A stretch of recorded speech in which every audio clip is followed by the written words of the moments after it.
السلام علیکم۔ قرآن ترجمہ سورہ نور آیات 35 تا 64۔ اعوذ باللہ من الشیطان الرجیم، بسم اللہ الرحمن الرحیم۔ اللہ نور ہے آسمانوں کا اور زمین کا، مثال اس کے نور کی ایسی ہے جیسے ایک تاک ہو جس میں رکھا ہو چراغ، یہ چراغ ایک فانوس میں ہو اور یہ فانوس ایسا ہو جیسے ایک ستارہ موتی کی طرح چمکتا ہوا جو روشن کیا جاتا ہو زیتون کے مبارک درخت سے جو نہ شرقی ہے اور نہ غربی، قریب ہے کہ اس کا تیل بھڑک اٹھے خواہ نہ چھوئے اسے آگ، روشنی پر روشنی، رہنمائی عطا فرماتا ہے اللہ اپنے نور کی جسے چاہے، اور بیان کرتا ہے اللہ یہ مثالیں لوگوں کے لیے، اور اللہ ہر چیز کو خوب جانتا ہے۔ ان گھروں میں ہیں جن کے متعلق حکم دیا ہے اللہ نے کہ بلند کیا جائے اور لیا جائے ان میں اس کا نام، تسبیح کرتے ہیں اس کی ان گھروں میں صبح و شام۔ ایسے لوگ جنہیں نہیں غافل کرتی سوداگری اور نہ خرید و فروخت اللہ کے ذکر سے اور نماز قائم کرنے سے اور زکوٰۃ ادا کرنے سے، ڈرتے رہتے ہیں وہ اس دن سے جس میں الٹ جائیں گے دل اور آنکھیں، تاکہ جزا دے انہیں اللہ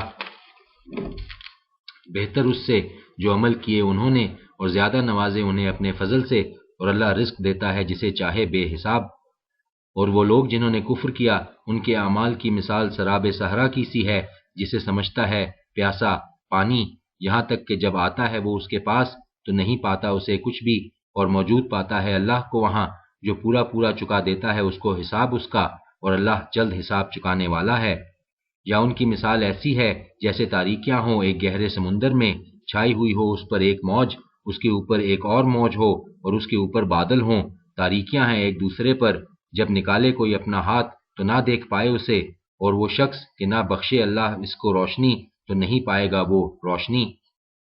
کیا نہیں دیکھتے تم کہ اللہ کی تسبیح کرتے ہیں وہ سب جو ہیں آسمانوں میں اور زمین میں، اور وہ پرندے بھی جو پر پھیلائے ہیں، ہر ایک نے جان لیا ہے طریقہ اپنی نماز اور تسبیح کا، اور اللہ خوب جانتا ہے اس کو جو یہ سب کرتے ہیں، اور اللہ ہی کے لیے ہے بادشاہی آسمانوں کی اور زمین کی، اور اللہ ہی کی طرف سب کو پلٹنا ہے۔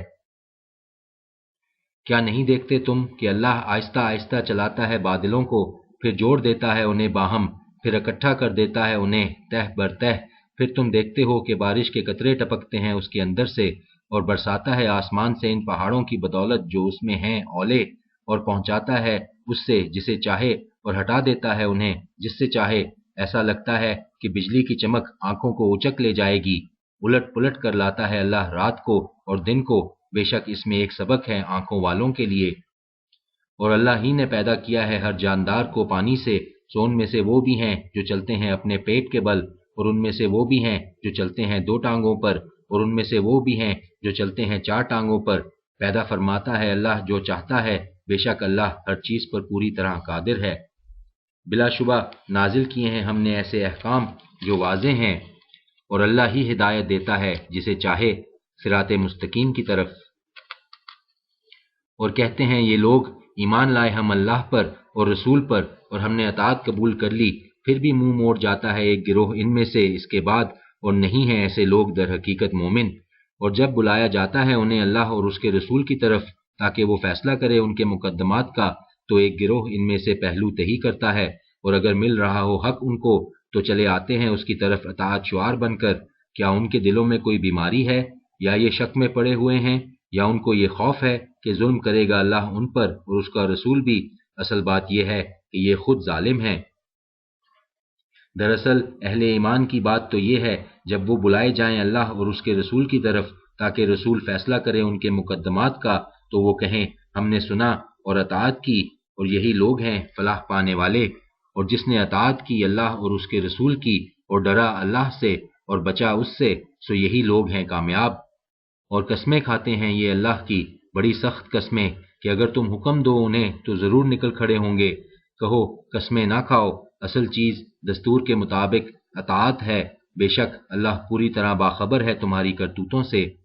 ان سے کہہ دو کہ اطاعت کرو اللہ کی اور اطاعت کرو رسول کی، پھر اگر تم منہ موڑو گے تو جان لو کہ رسول پر تو ذمہ داری ہے صرف اس فرض کی جو عائد کیا گیا ہے اس پر، اور تم پر ذمہ داری ہے اس کی جو ڈالا گیا ہے تم پر، اور اگر تم اطاعت کرو گے رسول کی تو ہدایت پا جاؤ گے، اور نہیں ہے رسول پر ذمہ داری مگر حکم پہنچا دینے کی کھول کھول کر۔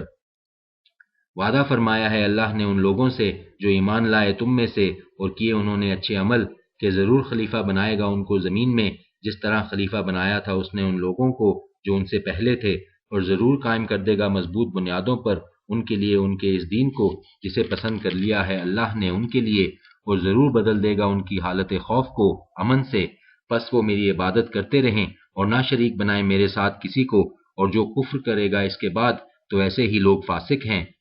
اور قائم کرو نماز اور ادا کرو زکوٰۃ اور اطاعت کرو رسول کی، امید ہے کہ رحم کیا جائے گا تم پر، اور نہ خیال کرو تم ان کے بارے میں جو کافر ہیں کہ وہ عاجز کر دیں گے زمین میں، اور ان کا ٹھکانہ جہنم ہے جو بہت ہی برا ٹھکانہ ہے۔ اے لوگو جو ایمان لائے ہو، لازم ہے کہ اجازت طلب کریں تم سے وہ جو تمہارے ملک ایمن میں ہیں، اور وہ بھی جو نہ پہنچے ہوں عقل و شعور کو تم میں سے، 3 اوقات میں، نماز فجر سے پہلے، اور جب تم اتار دیتے ہو اپنے کپڑے دوپہر کے وقت، اور بعد نماز عشاء کے، یہ 3 تمہاری بے پردگی کے ہیں، نہیں ہے تم پر اور ان پر کوئی گناہ ان اوقات کے بعد، آتے جاتے رہتے ہو تم ایک دوسرے کے پاس، اس طرح کھول کھول کر بیان کرتا ہے اللہ تمہارے لیے اپنے احکامات، اور اللہ علیم و حکیم ہے۔ اور جب پہنچ جائیں تمہارے بچے سن رشد کو تو لازم ہے کہ اجازت طلب کریں وہ بھی جیسے کہ اجازت طلب کرتے ہیں وہ جو ان سے پہلے ہیں،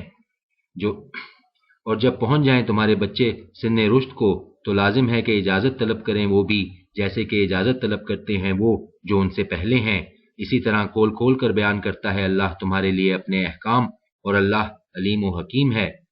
اور خانہ نشین بوڑھی عورتیں جن کی نہ رہی ہو توقع نکاح کی، کچھ نہیں ان پر گناہ اس بات میں کہ اتار رکھیں اپنے کپڑے، بشرط یہ کہ نہ نمائش کرنا چاہتی ہوں زینت کی، تاہم وہ بھی حیادار رہیں تو زیادہ بہتر ہے ان کے لیے، اور اللہ سمیع و علیم ہے۔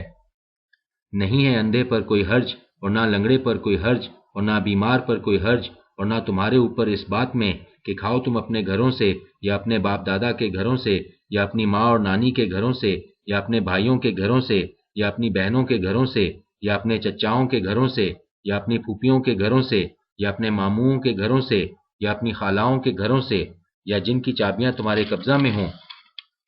یا اپنے دوستوں سے، نہیں ہے تم پر کوئی گناہ اس میں کہ کھاؤ تم سب مل کر یا علیحدہ علیحدہ، پھر جب داخل ہو تم گھروں میں تو سلام کیا کرو اپنے لوگوں کو دعائے خیر کے طور پر جو اللہ کی طرف سے ہے، بڑی بابرکت اور پاکیزہ۔ اس طرح کھول کھول کر بیان کرتا ہے اللہ تمہارے لیے اپنے احکام تاکہ تم سمجھ بوجھ سے کام لو۔ مومن تو صرف وہ لوگ ہیں جو ایمان لائے ہیں اللہ پر اور اس کے رسول پر، اور جب ہوتے ہیں وہ اللہ کے رسول کے ساتھ کسی اجتماعی کام کے موقع پر تو نہیں جاتے جب تک کہ اجازت نہ لے لیں رسول اللہ سے، بے شک وہ لوگ جو اجازت مانگتے ہیں تم سے وہی ہیں جو ایمان رکھتے ہیں اللہ پر اور اس کے رسول پر، پھر جب اجازت طلب کریں تم سے اپنے کسی کام کے لیے تو اجازت دے دو جس کو چاہو ان میں سے، اور دعائے مغفرت کرو ان کے لیے اللہ سے، بے شک اللہ ہے بخشنے والا اور رحم فرمانے والا۔ مت سمجھ بیٹھو رسول کے بلانے کو اپنے درمیان اس طرح جیسے بلاتے ہو تم آپس میں ایک دوسرے کو، بے شک خوب جانتا ہے اللہ ان لوگوں کو جو کھسک جاتے ہیں تم میں سے آڑ لیتے ہوئے، سو لازم ہے کہ ڈریں وہ لوگ جو خلاف ورزی کرتے ہیں رسول کے حکم کی، اس بات سے کہ کہیں نہ آ پڑے ان پر کوئی فتنہ یا نہ آ لے انہیں دردناک عذاب۔ خبردار رہو بے شک اللہ ہی کا ہے جو کچھ ہے آسمانوں میں اور زمین میں، اور وہ خوب جانتا ہے اس کو جس پر تم ہو، اور جس دن لوٹائے جائیں گے وہ اس کے حضور تو وہ انہیں بتا دے گا کہ وہ کیا کرتے رہے، اور اللہ ہر چیز سے پوری طرح باخبر ہے۔